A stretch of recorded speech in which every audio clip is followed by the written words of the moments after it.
भाई लोग जरा सोचो उस देश का क्या हो जिसके प्रधानमंत्री साहब भी ऐसी हरकत करते नजर आए। साक्षात चाचा नेहरू पालम के एयरपोर्ट पर ये अद्भुत काम करते नजर आए। फोटोग्राफर भैया के लिए एक लाइक तो बनता ही है यार। और गांधी जी के सिरहाने पर बैठी ये छोटी सी लड़की इस बात से बिल्कुल अनजान थी कि एक दिन ऐसा भी आएगा जब पूरे भारत की बागडोर इनके हाथ में आ जाएगी और ये इंदिरा नेहरू से इंदिरा गांधी बनकर अपना परचम पूरे भारत में लहराएगी। और आज मैं लेकर आया हूँ कुछ ऐसी तस्वीरें जो बयां करती है ढेरों अनसुनी कहानी। तो वीडियो को एंड तक जरूर देखना। नंबर 1, अब जरा इनसे मिलो। ये साड़ी लपेटकर, हाथों में चूड़ियां पहनकर और माथे पे चश्मा खिसका कर फोटो खिंचवाने वाली महिला कोई मामूली औरत नहीं है, बल्कि यह है अपनी इंडिया की पहली लेडी पायलट। इनका नाम है सरला ठकराल। 1936 में उन्होंने 24 साल की उम्र में पहली उड़ान भरी और बड़े ही सक्सेसफुली उसे लैंड भी किया और इसी के साथ वो बनी इंडिया की पहली लेडी पायलट। नंबर 2, यूं तो अपने नेताजी सुभाष चंद्र बोस बड़े ही सख्त मिजाज के थे, लेकिन एक हसीना ऐसी भी थी जिन्हें देखकर उनका पत्थर दिल भी मोम की तरह पिघल गया। देखना चाहोगे उन्हें? लो देख लो। यह है अपने नेताजी की ऑस्ट्रेलियन वाइफ,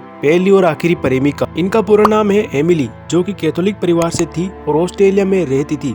अब सवाल ये है कि नेताजी को अपने आंदोलन से फुर्सत कब मिली ये सब करने के लिए? तो भाई लोग, एमिली भी उनकी क्रांति का एक हिस्सा थी। अब हुआ यूं कि 1934 में नेताजी अंग्रेजों को चकमा देकर यूरोप चले गए थे और वहां से वे अपने साथियों को खत लिखा करते थे। ऐसे में नेताजी को एक टाइपिस्ट की जरूरत थी और एमिली को एक जॉब की, जो कि एक अच्छी टाइपिस्ट भी थी, तो नेताजी ने उन्हें जॉब पर रख लिया। अब जैसे जैसे वक्त बीतता गया, एमिली की खूबसूरती के दीवाने होते गए नेताजी और दोनों के बीच में करीबियां इतनी बढ़ गई कि 2 साल बाद यानी 1936 में दोनों ने शादी भी कर ली। हालांकि ये बात हमेशा राज रही। इसके बाद सुभाष चंद्र बोस अपने मिशन पर निकल गए, जहां से कभी वापस नहीं लौटे। नंबर 3, ये नजारा है 1857 की क्रांति की शुरुआत का, जब लोगों ने पहली बार अंग्रेजों के लिए सरफरोशी दिखाई थी और फिरंगियों ने कुछ इस तरह का पलटवार किया था। भारी भीड़ में लोगों को इस तरह लटका कर गुट गुट कर मरने के लिए छोड़ दिया जाता था, जिसे देखकर बाकी लोगों की रूह कांप जाती थी। लेकिन लोग अब पक चुके थे अंग्रेजों के अत्याचारों से और मौत से भी बदतर जिंदगी जीने से। अब उन्हें ऐसी जिंदगी के सामने मौत ज्यादा खूबसूरत लग रही थी, सो लोगों ने अपनी क्रांति और आक्रोश को जिंदा रखा। इसका परिणाम बहुत ही सुनहरा हुआ, यानी 1947 में 90 सालों की लड़ाई के बाद और लाखों लोगों की कुर्बानी के बाद भारत के लोगों को ये आजादी नसीब हुई और आज भारत की दुनिया में एक अलग ही पहचान है। नंबर 4, और अब जिन मोहतरमा की फोटो मैं आपको दिखाने वाला हूँ, उनके नाम से कभी बड़े बड़े दरोगा भी कामते थे, क्योंकि वो थी फूलन देवी, जिसे सभ्य समाज की घिनौनी मार से बचने के लिए बदनाम डाकुओं के साथ रहना पसंद किया। और एक दिन ऐसा भी आया जब उन्हें चंबल की रानी के नाम से जाना जाने लगा।